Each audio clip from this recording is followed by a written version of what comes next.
Hello, and welcome to the Screen Deep podcast, where we go on deep dives with experts in the field to decode young brains and behavior in a digital world. I'm Kris Perry, Executive Director of Children and Screens and the host of Screen Deep. Today, for our very first episode of Screen Deep, I welcome Dr. Dimitri Christakis. And get ready for his vast experience because Dimitri is not only a pediatrician at Seattle Children's Hospital, but also the former director and current principal investigator at the Center for Child Health, Behavior and Development, Seattle Children's Research Institute. He's a professor in the School of Medicine at University of Washington, the chief health officer of Special Olympics International, and the editor-in-chief of the journal JAMA Pediatrics. On top of all of that, I am proud to say that Dimitri is also the chief science officer of Children and Screens. Dimitri has been a true leader and trailblazer in the field of digital media's impacts on child development, particularly young children, for decades, has published so much seminal research, and devoted himself to the cause of child health. I can't wait to learn more from him here today. Welcome, Dimitri. Thank you. It's a pleasure to be here, especially on the inaugural podcast. This is quite an honor for me. To get us started, I'm going to ask you this question, and I plan to ask all of our other guests this question on the podcast. How much time do you spend on screens every day? And do you feel like you're spending too much time on screens? So I'll give you my answer, and then I'll check my screen time on my phone, which is where I spend. Actually, I won't give you an accurate estimate because I spend a lot of time in front of a computer. But if you ask me how much time I spend on screens, all time, right? Not just recreational time, all time, a day, I would say between 8 and 10 hours. Yes, I'm on my screens for a long time. And then you said, do I spend too much time? I would say the answer to that is yes, but the more nuanced answer is not the 10 hours per day, because I could tell you that I'm working in front of a screen for 10 hours a day. It would be how much of that time could have been better spent. And I think that's really the salient question for all of us. And there I would say a good fraction of it could be better spent. I really empathize and at the same time worry about all of our screen time, and it's really one of the major inspirations for this podcast. We're going to take a deep dive now into you and your background and how is it exactly? Let's start here. How did you come to do what you do? Yeah. Most particularly around children's health. Yeah. Well, I mean, my journey is too long and boring for your listeners, but the truth is, my interest, I was a child health researcher for a while. And let's see now, 27 years ago, I became a father and spent the third month of my son's life at home on paternity leave. I timed it perfectly as a pediatrician because his colic was crescendoing right when I started taking over when my wife went back to work at 2 months. And I was bouncing up and down on a ball with him in a baby Bjorn, I think it was called in the day, up against me and watching screens, daytime TV, to try to keep my sanity. And noticed that he was interested in the screen as well and was curious what the effects of screen time on him would be, why he was even interested in it as a 2-month-old. And, over time, I came to study early childhood mostly because I was curious how I could be a better parent. And so I started to focus my research on early child influences. And it's pretty hard to think about environmental influences on children's lives, children of any age, by the way, but I was particularly interested in young children, and not think about screen time. When you look at young children's screen time, as I did early in my career, what we found is that for preschool children, they spent about 50%, 30 to 50% of their waking hours in front of a screen. And that research predated iPads and iPhones. So it's a very prevalent and pervasive influence. And let's frame it that way so we could talk about it, with positive and negative valence. It's the elephant in the room. It's what people spend a lot of time on. And for young children in particular, who are on a very rapid developmental trajectory, everything they do, everything they see, every interaction they have, impacts not just their development, but the architecture of their brains. So 27 years researching, you're a parent. Yeah. You've been thinking about this for decades. Yeah. How do you think media has changed childhood in that time? And then, what makes for a healthy childhood, given all that you know from being a clinician and a researcher and a father? I think it's had a profound impact. I mean, to say the least, that's almost banal at this point. And it's impacted it bidirectionally. I mean, I think it's impacted children's experience with the world because they spend a lot of time on screens. And by the way, I started my research, as I alluded to, before touchscreens, which were a real game changer for all of us, and especially for young children. I started researching television, and DVDs were the predominant medium then. Parents would buy DVDs to show their children. And it's affected parenting because, the phenomenon of distracted parenting or technoference. So it's altered the landscape of early childhood, both because of the way it directs children's attention and because of the way it redirects parents' attention, oftentimes away from their child. That sounds very dire and negative, but I think it's important to appreciate that reality. And you're going to be talking to people about media, I imagine, through the entire lifespan, at least through the lifespan of children. But for young children, I think it has to be recognized that it's a fundamentally different experience, and it has, I think, different implications that need to be appreciated in their developmental context. Well, thank you for touching on some of those fundamental changes to childhood and frankly to children. As media changes, so does childhood. And we're going to dig deeper now into your study of media and children. And I want to just ask, like, when you started this process, when you started researching this, was anybody else doing this? And what was the level of concern that you had as you started your research and started to see what some of these impacts were? Look, I don't want to be self-aggrandizing. I was not the first or the only person to study it. In fact, as people say, I stood on the shoulders of giants.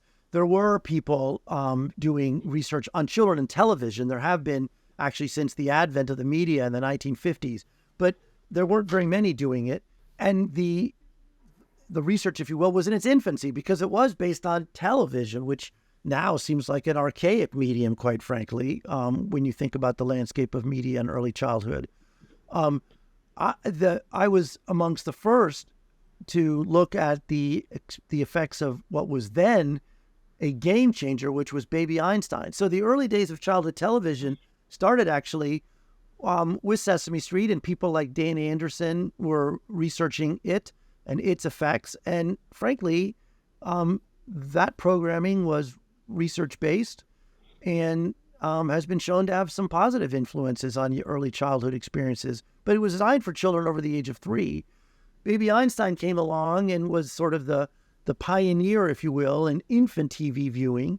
And we studied the effect of Baby Einstein early on and found that it was associated with delayed language acquisition. Others have subsequently replicated those findings to some extent. We also found that early exposure to fast-paced programming shortens children's attention span. This is infancy. These are children under the age of 2 in both cases. So, again, when we talk about early childhood and media, we need to ask the question, what age, what media, how much? And all of that research predated iPhones, as I mentioned, which were game changers because of their interactive nature, the contingent response. It's interesting because we've known for a very long time that contingent responses drive engagement. So those of our listeners who are old enough to remember, Sesame Street knew that. Mr. Rogers knew that. They would ask questions of children because they knew that asking questions would make the children attend to the screen, and the children would answer the question, and then invariably the answer was, "That's right." But of course, it wasn't always right. It may not even have been an answer at all. But that contingent response, the sense that the child was answering a question and that answer was being acknowledged, drove engagement. And that's the kind of interactivity that is fundamentally built in structurally to touchscreens. And that's what makes them especially alluring. It can be used in a very positive way, but it can be used deliberately or unconsciously to command attention. So I think I think we became parents around the same We did. time, and I think I'm a that little older than you, I think, by a couple I of months. don't think so. I don't think so. And I've been passionate about early childhood development for You have. forever. It seems like forever. So I'm really interested in this early research that you conducted. I remember Baby Einstein. I remember DVDs. I remember feeling that, it would be important to do everything I could to Yeah. help my children reach their greatest potential. And if there was a product out there that could accelerate that progress, well, I was going to go get that product. And, and I think it's so profound that you as a researcher dug in to find out, was there actually merit behind this marketing campaign to parents to use a DVD to make their children, in quotes, smarter. Right. And I want to talk a little bit about that contingency that you talked about, which is a feature of these really important dyadic relationships that occur between parents and children, and it seems like maybe television and children, and a little bit about how what I think of as serve and return, when I give my child a verbal cue and then they respond with a verbal cue, or vice versa, we're in a serve and return, and the television can even perform, I guess, a little bit of that function. Tell me a little bit about what you did in your research way back, I guess, around 2007, that helped you uncover this viewing behavior by children, and whether or not Baby Einstein was accelerating or perhaps even slowing down Yeah. the very developmental stage that parents were hoping to improve. Like, tell us more about those findings. And did you talk to parents? Did you observe parents? How did you do this? So a lot to say in what you just said, Kris. First of all, you're right that it's a primordial and very healthy desire, let's even say instinct, of parents to try to optimize their children's cognitive, social, emotional, financial development. And we are, as a result, prone, vulnerable even, to products, services that promise to help in that regard. And I think that's exactly what made Baby Einstein the phenomenon it was. It sold itself to parents who grew up on Sesame Street, who had come to believe that television, there was educational television, right? The Educational Television Workshop was what put together Sesame Street. And so they were ripe to buy it. It's interesting, though, because the DVDs were expensive. And the truth is, it was higher SES parents who invested in the DVDs. And this is one of the few areas where having extra resources actually may have done your children a disservice. But putting that aside, we, in those early days, did a study where we surveyed parents and asked them how much time their children, what age they started watching television. It turned out back then, and this was before apps, this was in 2007, it was about age 4 months. So the typical child in the United States started watching screens at 4 months. And at 4 months, they watched for about 2 hours a day, and it went up from there. we asked if they watched Baby Einstein and then how many hours a day. And then we did a language assessment. So there's something called the MacArthur-Bates, where parents are asked words and asked if their children recognize them. Because young children have receptive language, but not vocal language, very limited vocal language. And we found that there was an association between the amount of hours they spent watching Baby Einstein in particular and the number of words they knew. And, it's an association. It doesn't prove causality. We didn't randomize children to watch Baby Einstein or not, but it's grounded in a very, as you said, a very fundamental experience of childhood, this sort of serve and return, this back and forth. We know that children, we've known for millennia that children learn best in exchanges with caregivers. And in fact, young children are wired to do that. So there's something called joint attention, which you alluded to, which is that a young child and a parent will focus on something. In fact, if a parent points to something, an infant will fix its gaze on it and then reflexively bring its gaze back to the parent, implicitly asking, what is that? Tell me something about it. And the parent will say something. That's an orange. That's a lion. When children get to be about 10 to 12 months of age, they'll initiate dyadic attention. So they'll point to something. A parent will look and look back. This happens all the time, tens, hundreds of times a day when most people aren't even aware of it. It's not just how children learn language. It's how they learn. That's how they build social emotional intelligence and how they come to appreciate a caregiver's attention, affection. It's how they learn to love and rely on other people. So in the early days, we found that association and the mechanism potential was that it was displacing those opportunities for parents and children to interact with one another.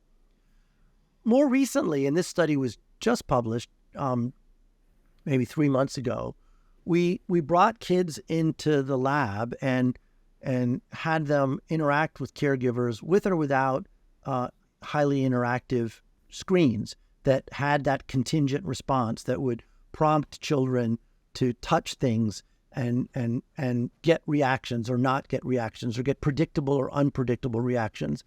And at a very fixed, predetermined point, one of my research assistants would try to get the child's attention, just as we described, would say, look, and see if the child would look.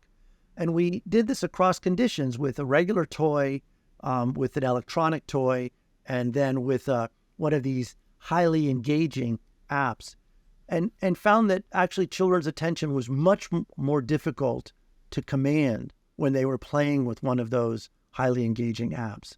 So connecting that study with the study we did 25 years ago with what was then passive viewing, what we're finding is that media have the potential, the very real potential, to interrupt that serve and return, to diminish those opportunities.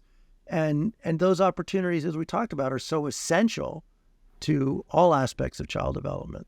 Thank you for connecting that recent study with your work from decades ago and how even connecting different research findings helps us deepen our understanding of child development as there are new inventions, like whether it's television or a tablet that has a touch screen.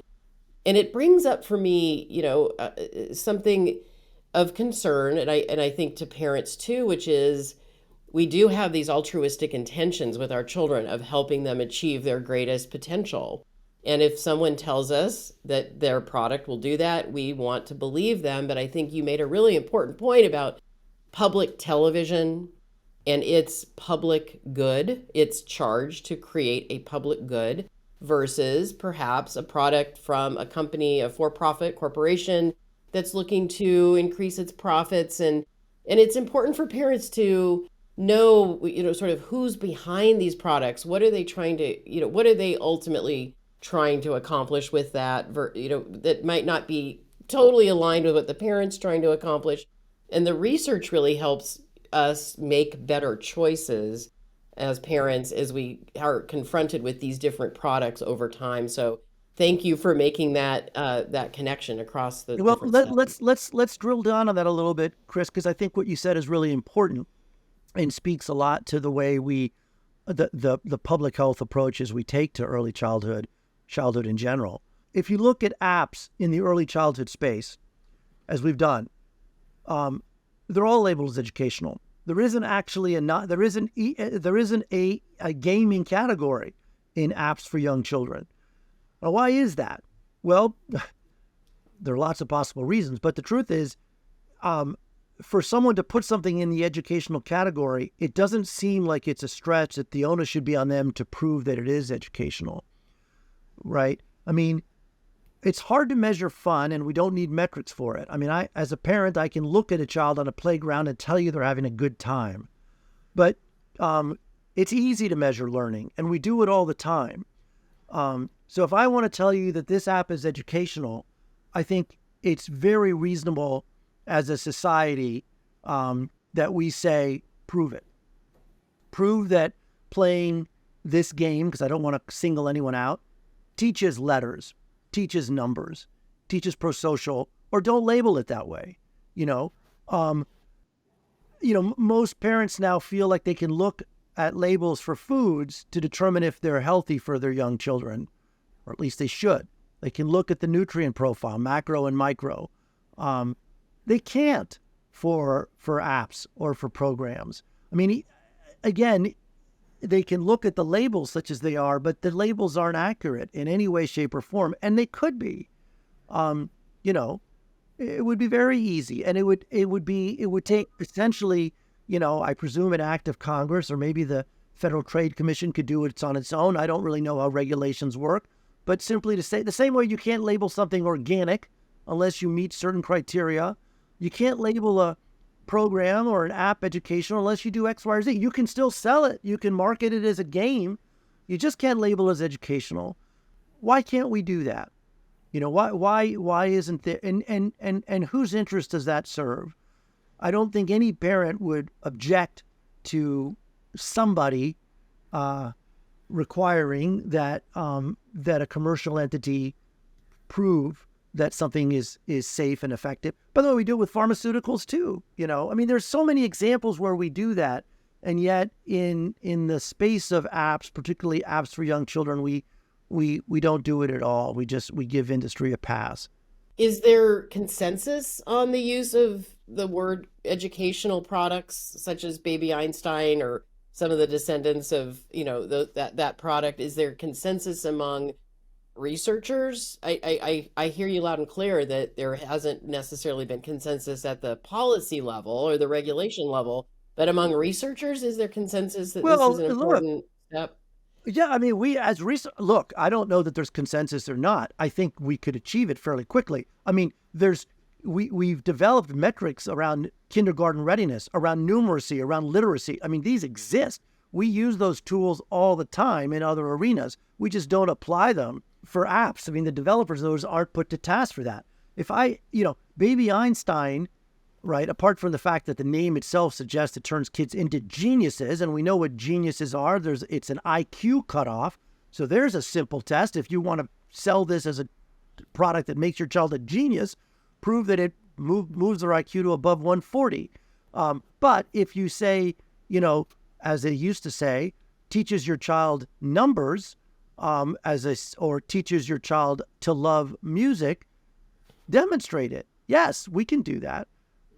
So I think there may not be consensus about what constitutes educational, but there's consensus about whether or not a significant improvement was made in literacy, numeracy, even pro-social behaviors. We have measures of all of these things, and they could easily be applied. So we've touched on contingencies, serve and return, expressive language, receptive language, language development. And you and I both know that before DVDs and before apps, children were acquiring language and becoming fluent in a language or more than one language for millennia. And it is deeply embedded in a loving relationship with a caregiver. And now we're confronted with different products that are telling us that maybe there's a shortcut, maybe there's a way to speed this up. And so before we leave this topic, just want to know, is it always bad to go to a screen or an app or a game to help with early language development? I mean, are there uses of technology or screens that might aid early language development? It's an excellent question. And so let me try to break it down simply. I think under the age of 18 months, there's really no evidence yet that screen can play a positive developmental role in children's language acquisition or their cognitive development in general. I think as they get older, that changes. We talked earlier about preschool children and Sesame Street and other educational programs. I'm dating myself by singling out Sesame Street that have been shown to improve not just language and numeracy, but prosocial skills. Some of the best Sesame Street episodes successfully demonstrated that they promoted tolerance. In the old days, racial tolerance, and now hopefully as well neurodiversity and gender tolerance. So there's a lot of evidence that children imitate behaviors on screen, positive and negative, that goes back for a long time. But you mentioned specifically the serve and return aspect of early childhood. And, I want to stick to evidence because we talked about what can I say that's been studied. And the only example that I know of an app that has been proven in a very robust way to be educational is an app called Bedtime Math. And full disclosure, I have no financial relationship with Bedtime Math at all. It's a free, publicly available app. What it is an app that you download to your device, and it gives you a very simple story, one screen story that has some numbers embedded in it. And at the end of that story, you can choose easy, medium, or hard. I think it's actually, the words are different, but that's essentially what it translates to. And you click on that, and it gives you a question, which is basically a math question based on the story you just read. And bedtime math was studied in first graders in Chicago schools in a very robust way. So classes were randomized to bedtime math or bedtime reading and followed over the course of a year. And what they found was that the children in the bedtime math group scored higher in math scores. So back to like metrics that we use, reliable metrics that we use to measure learning in first grade children, compared to children in the bedtime reading group. So for the people who are experimentalists, this is a very robust design with a very good control group. And the differences were bigger for parents who self-reported at baseline that they were math anxious, which also makes sense because those parents that are math anxious are less likely or likely to be less likely to do math with their kids. So there's an example of an app that actually demonstrated educational value for first graders, not for infants. Probably could work for kids a little bit younger than that, especially because kids develop at different rates. But I want to drill down for a minute on what that app is. That's not an app that a parent gave to a first grader and walked away. It's an app that a parent did with their child that essentially queued up what Vygotsky called a scaffolding opportunity, what you're calling serve and return, set the table for a parent to have that meaningful interaction with their child and cement math learning. To me, that's the sweet spot in early childhood, is developing apps or programs, by the way, because we know that even early educational programs, their value was augmented when a parent co-watched with their child. That's the sweet spot, is finding ways to promote human interaction. Now, I should be clear, you don't really need an app for that. I don't want to oversell it. I mean, a parent can do bedtime math with their child just with a book or without a book, with a toy or with nothing at all. I mean, they don't need an app for that. But it brings it back to the fact that there's no substitute in early childhood for human interaction. As I frequently say, young children need laps more than apps. I mean, it is a little bit of a slippery slope. If there is a product out there that does, encourage parental engagement with the child, co-viewing, scaffolding, it's great. That's a sweet spot. But you also maybe even start this process of the child becoming interested in technology at a very young age. and potential consequences down the road, as you pointed out, children at very young ages are on screens many, many hours per day. So talk a little bit about that heavy use scenario so that, parents are cautious if they're going to engage with hand their child a tablet or another kind of touchscreen device that might have an educational product on it, that might be good, but you're also taking on these additional risks. So talk a little bit about heavy use, Yeah. tablet use. Yeah. So, first of all, you're right that, you know, one could worry that the existence of educational apps might drive usage. I worry less about that these days because honestly, we're already saturating early childhood experience. It's almost about harm reduction now. I always try to tell parents, like, look, minimize screen time in early childhood, but also be selective, And so, like, an hour spent on app A is not the same as spent on app B. So choose app B, but still keep it to a minimum. We often use the metaphor of a media diet, and I think it's an apt one because even healthy foods have their limits. So, we could agree that carrots are a healthy food, but if you eat a bushel of carrots a day, it's not a healthy diet because you're almost certainly not taking in other essential nutrients. So, even the bedtime math example, which is, as I said, as apps go, it's a good one. It's time well spent, relatively speaking. But it wouldn't be well spent if you spend 4 hours a day on it or even 3 hours a day. The phenomenon of what I call displacement is also essential. So, there's even good things have their limits. The research we're doing now in the lab is really focused, as I alluded to before, on the age at which compulsive media use starts. And my contention is that it starts in early childhood. It starts in infancy. Because young children develop dependencies on screens, and those dependencies only deepen with time.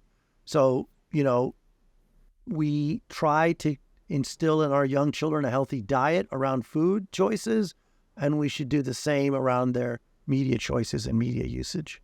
You've talked a lot about early childhood as a very sensitive developmental period and the interaction with all of this media. Can you just highlight for our listeners why that early childhood developmental period is so sensitive, why these dependencies could take hold? Well, we've known for a long time that we're born with our brains not fully developed. In fact, the newborn brain triples in size in the first 2 years of life. And importantly, it grows in direct response to external stimuli. So in some ways, we evolved so that our mind can fine-tune itself to the world that we inhabit. I mean, we distinguish ourselves even from our closest primate relatives in having a prolonged period of dependency on our caregivers. Most mammals are born pretty close to being able to fend for themselves, and are very quickly, even though they're dependent often on their mother for nourishment, are essentially launched and sink or swim within the first couple years of life. We don't do that with our babies, with our children, for a lot of evolutionary reasons. But one of the essential attributes of that is that those early experiences are essential to brain development. So we often think of it in terms of like a nurturing relationship. But if you look at the wiring of the mind, in any number of ways, what you see is that it undergoes profound architectural changes early in life. And if you look at sort of the most egregious examples, children who were born in profoundly neglected early childhood experiences. So the most salient examples of these are the studies that were done on Romanian orphans who were essentially raised in vacuo. They were put into closets and neglected completely. There are areas of the brain that didn't develop at all, that completely atrophied. So those early experiences are essential to child development. When you look at a baby, they spend an enormous amount of their mental energy trying to figure out the rules of the world they've come to inhabit, right? They're born without any understanding of them. And for me, one of the most, I don't know, entertaining, enriching things when I look at a baby now I guess as an aspiring grandparent, but as a perennial pediatrician and lover of young children, is to look at their eyes and look at them staring and to know that they are intently trying to figure out causality. What's happening? How do I make sense of this world? And we introduce screens into all of that. And I just think we have to be very cognizant of that, of both what those screens are doing and what they're displacing, whether it's live interaction with a human or whether it's interacting with the world in a three-dimensional real way. We as parents, we talk about it as a magical period in child development, but the truth is it's a scientific, developmentally, neurologically amazing one, truly amazing. Profoundly magical. And it's probably why new parents are sort of notoriously anxious and worried about doing the very best thing they can for their infants and their young children. And now we know there is just so much information out there that new parents are bombarded with that helps them or gets them to think about the optimal health of their child and their parenting skills and what tools they should be giving their children so that they're successful in the world. It can all be really overwhelming. So after all the work you've done this past many decades in child health, what is the single most important thing you think parents should know about media use and young children? And even broader than that, what are the most important basic practices you think parents should put in place to help their children live healthy lives? Well, I mean, what I'll say, as I often do, is that parents should recognize and appreciate the fact that they are their children's first and most important teacher. And there's no substitute for that. And I say parents, I should really say caregivers, but it's an incredibly difficult job that is unappreciated for its importance. And it can be exhausting. I remember those days very, very well. And as I said at the beginning of this podcast, it's what drove me to focus my research on early childhood. It was my own anxiety about what I was not doing that I should be doing, or what I was doing that I shouldn't be doing. It's a very real, profound driver for parents, and it's often something that they feel guilty about. I don't think guilt is a constructive emotion in this context, but I do think appreciating your own importance and the role that you play in your children's lives is essential, and screens are no substitute for that. They can be essential in the sense that they give you a break so that you can be your best parent, your best self to your children, but that's different. Thank you so much, Dimitri, for coming in and sharing just a piece of your expertise and wisdom with us today on Screen Deep. And thank you to our listeners for joining us today. This is just the first episode of many where we take a deep dive into how various forms of media, from social media, video games, online content, and digital technology, affect the maternal, mental, emotional, and behavioral development of children. If you're interested in more information and resources about parenting, child development, and healthy digital media use, head over to our website at childrenandscreens.org and check out our Learn and Explore resource library online for the latest research and advice on pressing topics facing children and families in the digital age. Have a topic or expert in the field you'd like to hear from? Drop us a comment or reach out on social media. Don't forget to stay tuned for upcoming webinars, cutting-edge research, and new resources as they come out. Until next time, keep exploring and learning with us.